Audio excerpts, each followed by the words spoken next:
NCERT का example 6.10 page 224 का solve example हमें करना है। म्यूचुअल इंडक्टेंस का पार्ट चल रहा था हमारा। तो इस क्वेश्चन को हमें सॉल्व करना है। इसमें हमें मैग्नेटिक एनर्जी बतानी है किसकी, सोलेनॉइड की। तो सोलेनॉइड क्या होता था भाई, ये ऐसी शेप में जब कोई चीज़ होती है उसको हम क्या कहते हैं, ये सोलेनॉइड है हमारा, ठीक है। तो हमें इसकी मैग्नेटिक एनर्जी निकालनी है।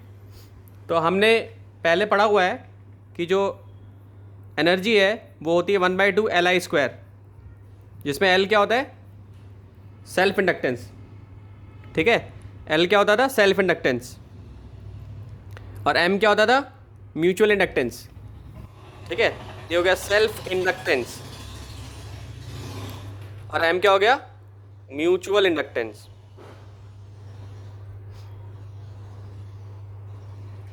ठीक। तो ये हमारा फॉर्मूला का 1/2 Li²। अब हमें पता था कि हमें पता है कि सोलेनॉइड जो होता है उसका जो मैग्नेटिक फील्ड का फॉर्मूला होता है वो μ0 Ni होता है। तो यहाँ से I की वैल्यू निकाली जा सकती है। ये क्या हो जाएगा, B/μ0N। सो U = 1/2 L, और I की जगह पे क्या हो जाएगा, B/μ0N का स्क्वायर, ठीक है। ये लिख सकते हैं हम। और L भी हमने डिराइव किया है। L किसके इक्वल होता था, μ0N²। पिछले वाले लेक्चर में हमने डिराइव किया था N² A और L के इक्वल होता है कि नहीं होता। तो उसको हम यहाँ डाल देंगे, ठीक है। जाएगा U = क्या हो जाएगा, 1/2, ये हमने डिराइव किया हुआ पहले, ठीक है। ये क्या हो जाएगा, μ0N² AL, और यहाँ पे क्या हो जाएगा, B/μ0N, ठीक है। N से N कट जाएगा, μ0 से μ0 कट जाएगा, तो फॉर्मूला क्या आ जाएगा, U क्या आ जाएगा, 1/2। अब ये स्क्वायर था तो ये n² हमने उड़ा दिया, इसका μ² हो जाएगा, इसका B² हो जाएगा तुम्हारा ये पूरा, ठीक। तो μ0 एक रहेगा नीचे की तरफ, तो एक नीचे की तरफ μ0 लिख दूंगा मैं, ठीक है। B² और A और L,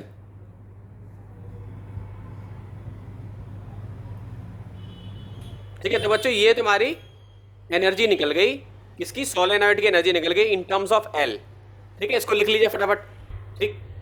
तो कंपैरिजन हमें करना है सेकंड पार्ट में, मैग्नेटिक एनर्जी और electrostatic energy stored in a capacitor, ठीक।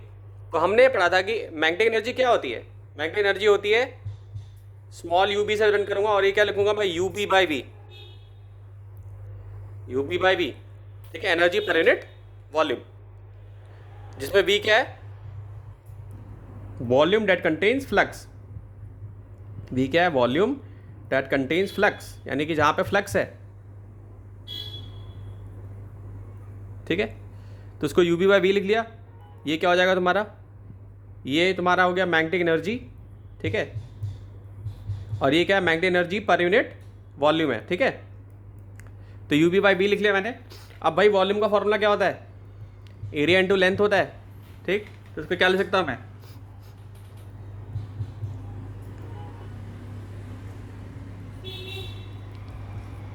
एरिया इंटू लेंथ लिख सकता हूं, A × L लिख सकता हूं उसको, ठीक। अब इसको क्या लिखूंगा मैं, UB/AL। अब इसके इक्वल था अभी जो हमने पहले डिराइव किया है, क्योंकि हमें वॉल्यूम के हिसाब से कंपेयर करना होता है ना, हमें बेटा वॉल्यूम के हिसाब से ही कंपेयर करना होता है। आप कोई भी चीज़ कंपेयर करोगे तो पर यूनिट वॉल्यूम ही लोगे, ठीक। मैग्नेटिक एनर्जी जो हम लेंगे वो पर यूनिट वॉल्यूम लेंगे, कितने वॉल्यूम में कितनी एनर्जी है। तो अभी हमने ऊपर डिराइव किया था, UB हमारे किसके इक्वल आया था 1/2 μ0 B² AL, ठीक है। तो इसको यहां सब्स्टिट्यूट कर देंगे इसमें, तो क्या हो जाएगा,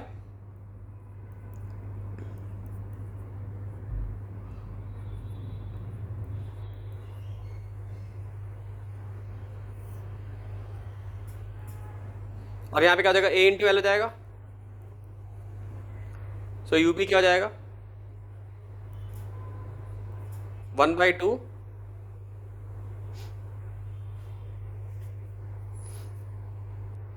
B² A × L upon μ0 × 1/AL। तो कट जाएगा आपका A × L, इससे कट जाएगा, क्या बचेगा, केवल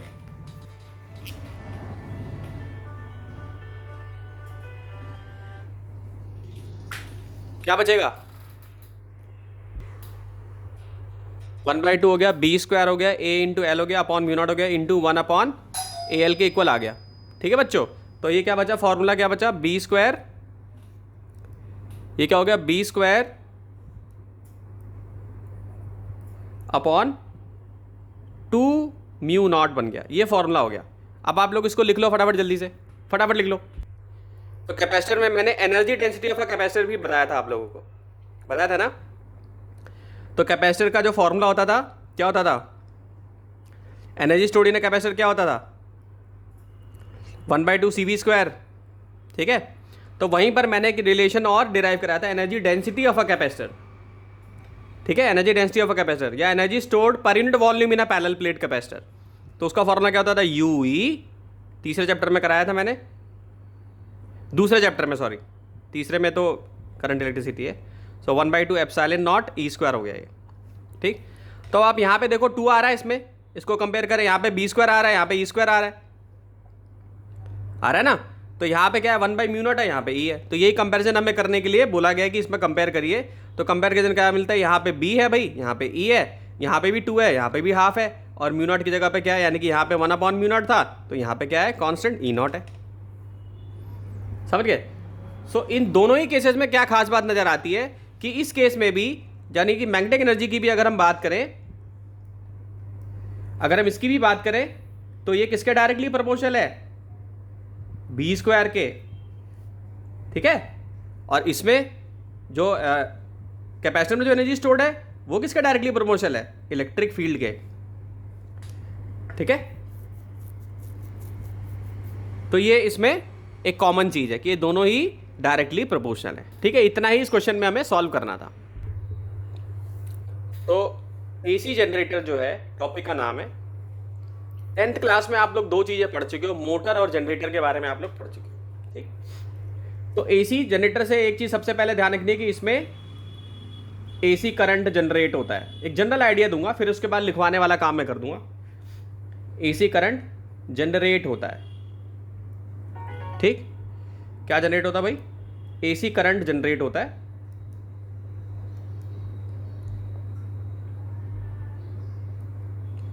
ठीक है, और एसी क्या होता है, एसी कैसा करंट होता है, जो अपनी डायरेक्शन बदलता है, कभी इस डायरेक्शन में, कभी इस डायरेक्शन में, कभी इस डायरेक्शन में, कभी इस डायरेक्शन में एसी बदलता है। ठीक है, यानी कि एसी क्यों अलग होता है, बैटरी में जैसे मान लो हमारे पास बैटरी है, ये हमारा पॉजिटिव टर्मिनल है, नेगेटिव है, तो सीधा करंट एक ही रास्ता फॉलो करेगा और वापस आएगा। यहाँ ऐसा नहीं होगा कि यहाँ से फिर वापस, यहाँ से फिर ये ऐसे वापस, ऐसे नहीं करेगा कभी भी। तो एसी सेंटर में एक बार ऐसे जाता है, एक बार ऐसे आता है, एक बार करंट ऐसे जाएगा तो पाथ फॉलो करेगा, वापस आएगा रिवर्स। ये डेंजरस होता है, एसी करंट जो होता है वो डेंजरस होता है। ठीक, एज कंपेयर टू डीसी। लेकिन इसकी जो पावर लॉस है वो बहुत कम होती है, बहुत लेस होती है एज कंपेयर टू डीसी। ठीक, और इजीली ट्रांसपोर्टेड, यानी अगर हरियाणा में बिजली पैदा हो रही है तुम्हारी, तो उसको दिल्ली तक भेज सकते हैं। ठीक है, ट्रांसफार्मर ले चाहिए होंगे हमें, और बहुत हैवी वायर्स चाहिए होंगी जिसको लगा के हम इसको दिल्ली तक भेज सकते हैं। ठीक है, तो एसी को हम ट्रांसपोर्ट कर सकते हैं इजीली, हमारा पावर लॉस कम होगा। यस, लार्ज डिस्टेंस कवर करता है। ठीक है, तो एक इसका ये सबसे बड़ा एप्लीकेशन है, पावर लॉस इसमें कम होता है। ठीक, लेकिन ये होता बहुत खतरनाक है, इसीलिए डेंजर साइन जो है लगाए रहते हैं। जहाँ पर भी ये ट्रांसपोर्ट हो रहा होता है तो उसमें आप देखोगे कि ऐसे साइन, पहले वैल्यू बेस्ड क्वेश्चन आते थे तो वहाँ इसमें आता था बहुत क्वेश्चन, ये ऐसे डेंजर साइन बना हुआ आता है। ठीक है, तो ईजिली इसको हम ट्रांसपोर्ट कर सकते हैं, easily, it can be easily transported from one place to another place. इसका डिस्कवरी किसने किया था, निकोला टेस्ला ने इसका डिस्कवरी किया था। ठीक है, तो ये बहुत बेसिक से एक इंट्रोडक्शन है कि एसी जनरेटर होता क्या है। अब एक सिंपल भाषा में मैं तुम्हें समझाता हूं कि जनरेटर और मोटर में सबसे बड़ा डिफरेंस क्या होता है। तो याद करो कि सबने ये पढ़ा होगा कि भाई एक मैग्नेट ले लेते हैं हम, ये नॉर्थ पोल ले लेते हैं, ये साउथ पोल ले लेते हैं। ठीक है, अभी लिखना कुछ नहीं, समझना है कि एसी जनरेटर होता क्या है। तो इसमें अगर आप कॉइल लगा दोगे, मान लो कॉइल लगा दिया आपने, ये कॉइल लगा दिया आपने, यहाँ पे आप ऐसे कनेक्शन बना दोगे, स्लिप रिंग्स हो गई है, कार्बन ब्रशेज हो गए और एक्सेल हो गई है कि जहाँ पर ये सपोर्ट करेगा। ठीक है, अब यहाँ पे क्या है कि आपने बैटरी लगा दी, क्या लगा दी इसमें, बैटरी। ठीक, तो आपको पता है कि यहाँ से मैग्नेटिक फील्ड की डायरेक्शन चेंज हो रही है, यानी नॉर्थ से साउथ की तरफ मैग्नेटिक फील्ड की डायरेक्शन है। और जब आप बैटरी लगाओगे तो उसमें करंट पास होगा। यहाँ पे जब आई करंट पास होगा तो मैंने क्या बताया कि जब भी करंट पास होता है, यानी किसी वायर में जब भी करंट पास होगा, तो मान लो यहाँ पे नॉर्थ है और यहाँ पे साउथ है,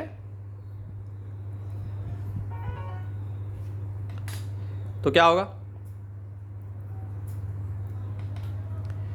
आस पास ये मैग्नेटिक फील्ड क्रिएट करेगा। जैसे ही करंट पास होगा तो it will create a magnetic field.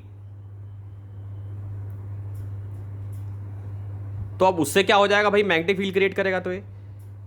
तो हमने ये देखा है कि अगर एक मैग्नेट होगी, एक मैग्नेट है तुम्हारे पास, मान लो ये तुम्हारे पास एक मैग्नेट है और यहां पर आपने क्या करा कि एक करंट कैरिंग कॉइल लगा दिया आपने, करंट, इसमें करंट जा रहा है तो इसमें भी मैग्नेटिक फील्ड क्रिएट हो गई।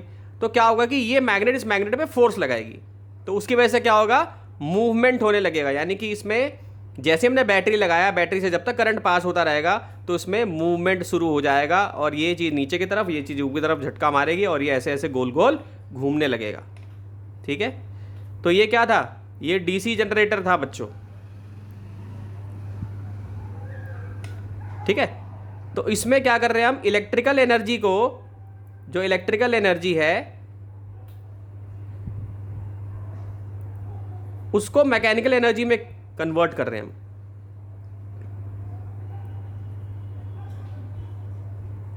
ठीक है, इलेक्ट्रिकल एनर्जी को हम किस में कन्वर्ट कर रहे हैं, मैकेनिकल एनर्जी में कन्वर्ट कर रहे हैं। तो अब एसी जनरेटर में क्या होगा भाई, एसी जनरेटर में बस एक ही डिफरेंस होगा कि ये बैटरी नहीं होगी उसमें, इसमें कोई बैटरी नहीं होगी। समझ रहे हो, जैसे इसमें बैटरी यूज करी गई है उसमें कोई बैटरी नहीं होगी। नहीं, गैल्वेनोमीटर भी नहीं लगाएंगे हम, वो तो मेजर करने के लिए ना, हमें मेजरमेंट थोड़ी ना करनी है। अभी कॉन्सेप्ट समझो कि कैसे काम करता है एसी जनरेटर, वो उसके ऊपर आ रहा हूं मैं। तो यानी कि सबसे बड़ा डिफरेंस क्या है, इसमें बैटरी होती है, उसमें बैटरी नहीं होती है। ठीक है, तो एक बच्चे ने बड़ा अच्छा सोचा और बताया कि मैंने ये बता रही है भाई एसी जनरेटर में क्या होगा। अभी हम जनरल पढ़ रहे हैं, जनरल मतलब समझने की कोशिश कर रहे हैं, अभी कुछ लिख विख नहीं रहे हैं, अभी समझ रहे हैं बस कि होता क्या है, वैसे जनरेटर क्या होता है, एसी जनरेटर क्या होता है। ठीक है, आसान भाषा में, आसान शब्दों में समझ रहे हैं, फिर बाकी सारी चीजें भी लिखेंगे, पूरा वर्किंग प्रिंसिपल, लेकिन समझ पता तो होना चाहिए ना कि होता क्या है एसी जनरेटर जो है। तो अभी जो हमने सेटअप देखा था उसमें अभी भी यही रहेगा, नॉर्थ रहेगा, यहाँ पे साउथ रहेगा। ठीक, बैटरी यहां से हट जाएगी, कोई बैटरी नहीं होगी इसमें।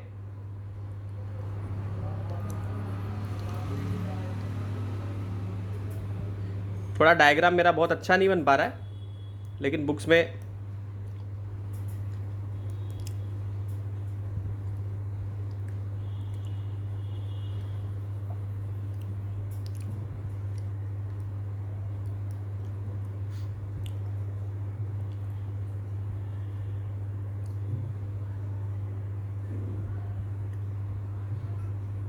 ये लग गया भाई। ठीक है, तो अब देखो बैटरी नहीं है, तो हम क्या करेंगे, इसको हम ऐसी चीज से फिट कर देंगे जो टरबाइन के साथ कनेक्टेड होगी।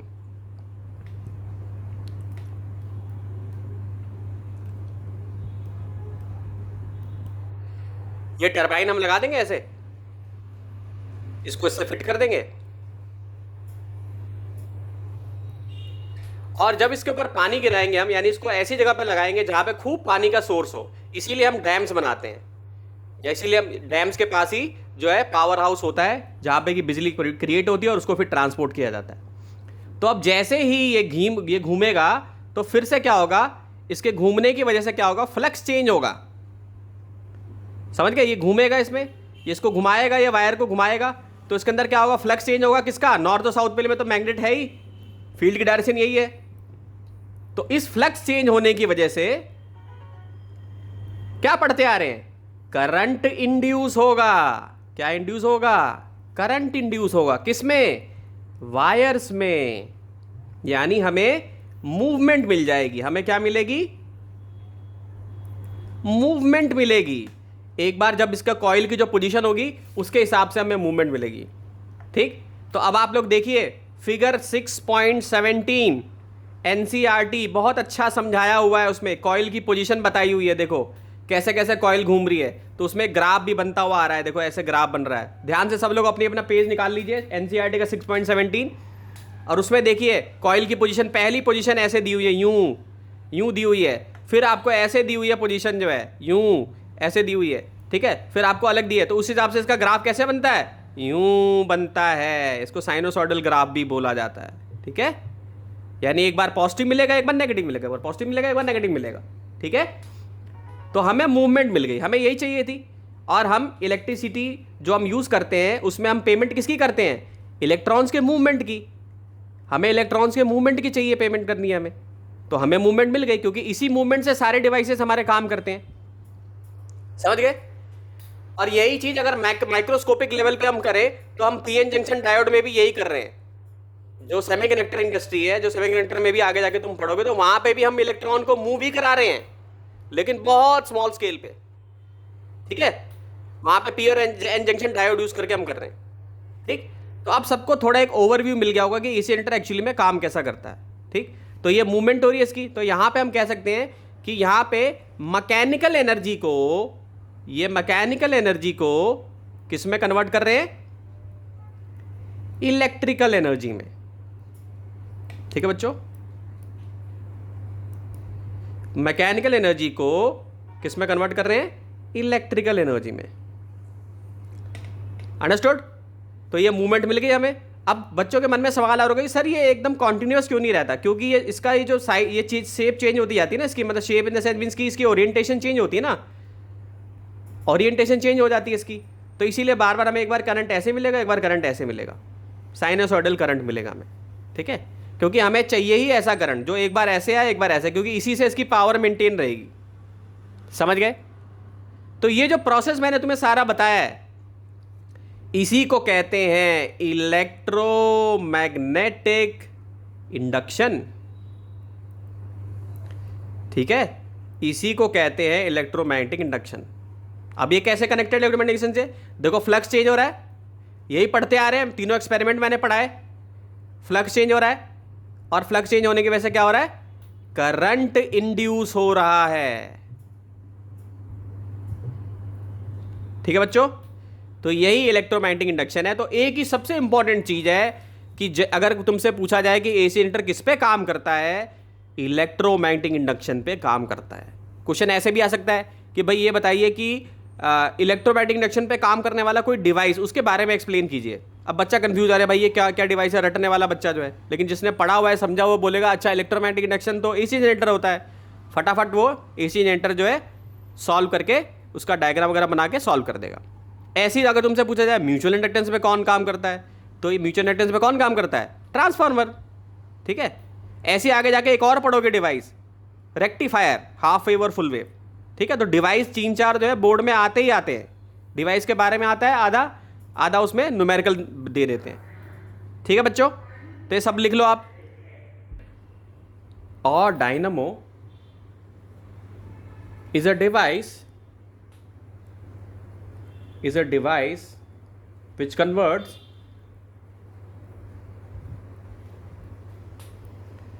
mechanical energy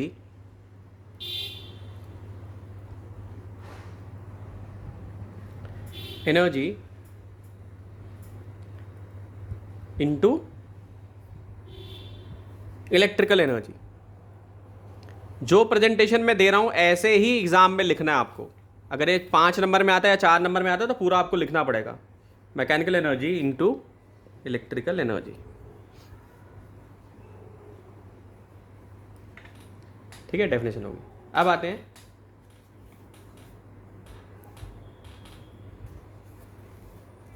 कंस्ट्रक्शन पे।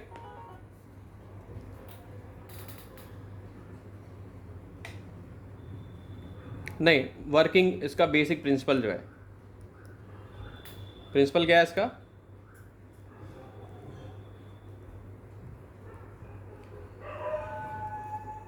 It is based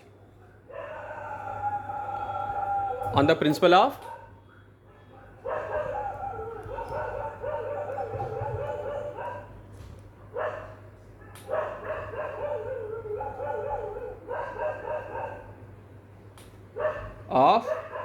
mutual inductance, okay.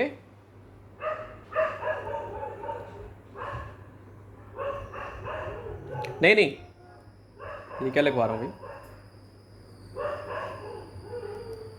Electromagnetic induction, electromagnetic, mutual induction में तो ट्रांसफार्मर बेस्ड है, ठीक है, इलेक्ट्रोमैग्नेटिक इंडक्शन, ये बहुत जरूरी है, ठीक है, ये हमारा प्रिंसिपल हो गया। अब आते हैं इसके कंस्ट्रक्शन पे, या देखो भाई डेफिनेशन आ गई, प्रिंसिपल भी आ गया, कंस्ट्रक्शन पे आ रहे हैं, कंस्ट्रक्शन एंड डायग्राम।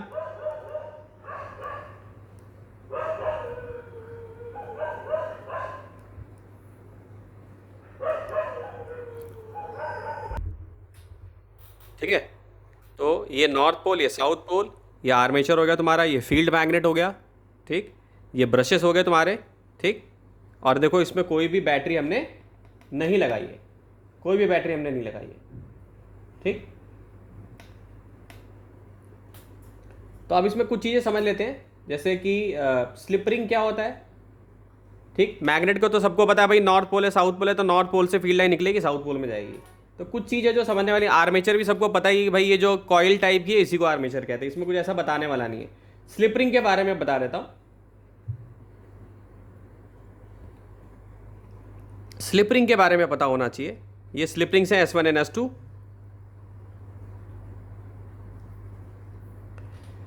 तो स्लिप रिंग्स जो होते हैं are insulated from each other, they are insulated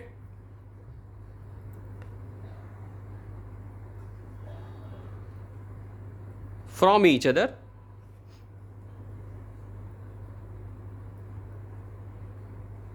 ठीक है, they are insulated from each other, दोनों आपस में इंसुलेटेड होते हैं, and from the shaft also, जो शाफ्ट है उससे भी इंसुलेटेड रहता है। इनका काम क्या है, जैसे जैसे आर्मेचर कॉइल रोटेट करेगी तो स्लिप रिंग भी रोटेट करेगा। हाँ, एक बच्चा कह रहा बिल्कुल ठीक है, हाँ। सो आर्मेचर कॉइल रोटेट्स,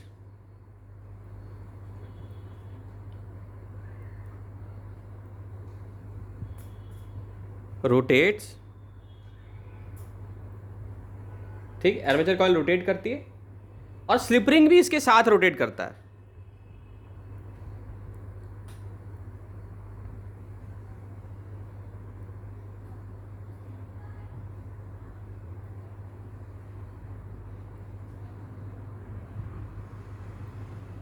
ठीक है, ये भी रोटेट करेगा, ठीक। तो उससे क्या है कि डायरेक्शन जो, मतलब ऐसा नहीं है कि डिवाइस हमारा ब्रेक हो जाएगा, डिवाइस हमारा मतलब स्टेबल रहेगा, ठीक है। लिख लो इसको सब लोग। तो इसको समझते हैं पहले, इसका जो वर्किंग मैंने लिखवाया है इसको समझाने की कोशिश मैं करता हूँ, सबको समझ में आएगा ध्यान से सुनोगे तो। ये हमारा नॉर्थ पोल है, साउथ पोल है, पूरा डायग्राम नहीं बनाया, ये हमारे पास कॉइल है। तो मैंने क्या लिखवाया है, ये कॉइल रोटेट करती है, जब ये रोटेट करेगी तो क्या होगा कि ये जो नॉर्थ पोल है और ये जो साउथ पोल है, ये जो फ्लक्स बदलेगा भाई, ये जब ये रोटेट करेगी तो फ्लक्स चेंज होगा इसका। तो मान लो कि कॉइल पहले किस पे थी, PQRS पोजीशन पे थी, मतलब ये बिल्कुल कॉइल ऐसे सीधी खड़ी होगी, ऐसे करके खड़ी होगी सीधी, ठीक है, ठीक, वर्टिकल पोजीशन पे। और जैसे घड़ी घूमती है ना उस दिशा में मूव कर रही है, यानी कि हमारी जो मूवमेंट हो रही है वैसे हो रही है यूं। तो मान लो हमारी कॉइल यहां पर आ गई, इस पोजीशन में है, ये हमारा नॉर्थ पोल है, ये हमारा साउथ पोल है। क्योंकि समझ लोगे ना तो इसको याद करने में ईजी हो जाएगा, रटना नहीं है, समझना है, ठीक। तो अब क्या हो रहा है इसमें, PQ वाली जो साइड है वो डाउनवर्ड जा रही है और SR वाली जो साइड है वो अपवर्ड जा रही है। ये वाली जो है ये इस तरफ जा रही है और ये इस तरफ आ रही है, ठीक। तो फ्लेमिंग राइट हैंड रूल अगर हम लगाएंगे तो इसमें इंड्यूस करंट कहां से मूव करेगा, इसमें इंड्यूस करंट मूव करेगा, देखो ब्लू पेन से बता रहा हूं, Q से P की तरफ मूव करेगा, ठीक है, और फ्रॉम S to R, ठीक। अब देखो, अब थोड़ी देर बाद क्या हो जाएगा, ये भी मूव कर जाएगा, है ना, थोड़ी देर पे क्या हो जाएगा, ये भी मूव हो जाएगा।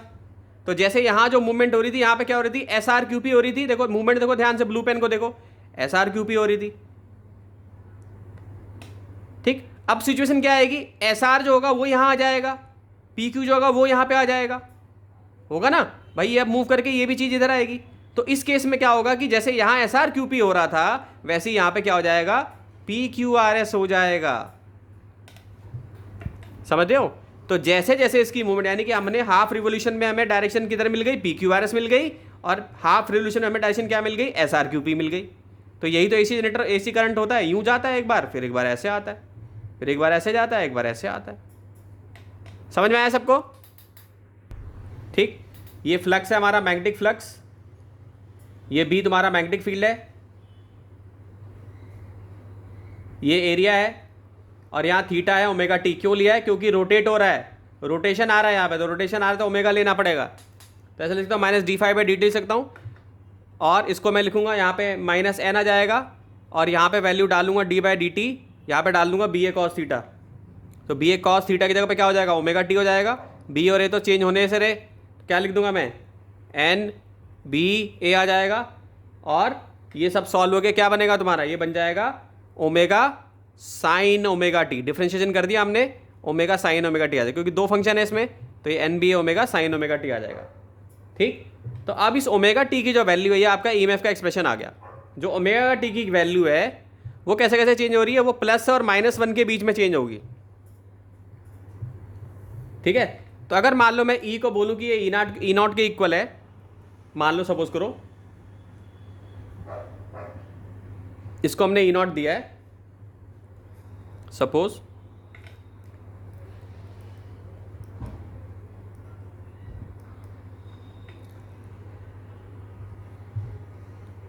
if we denote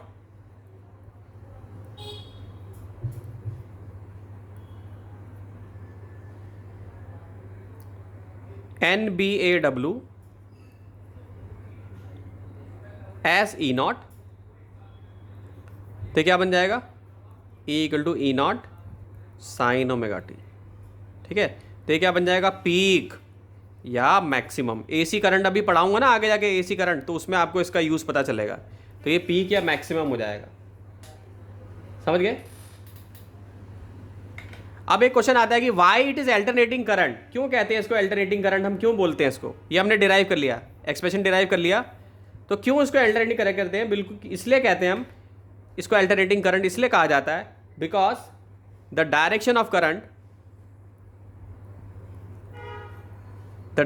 of current changes periodically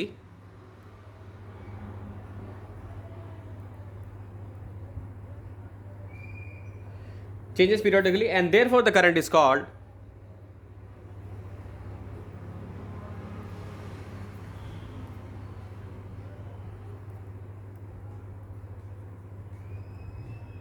alternating current.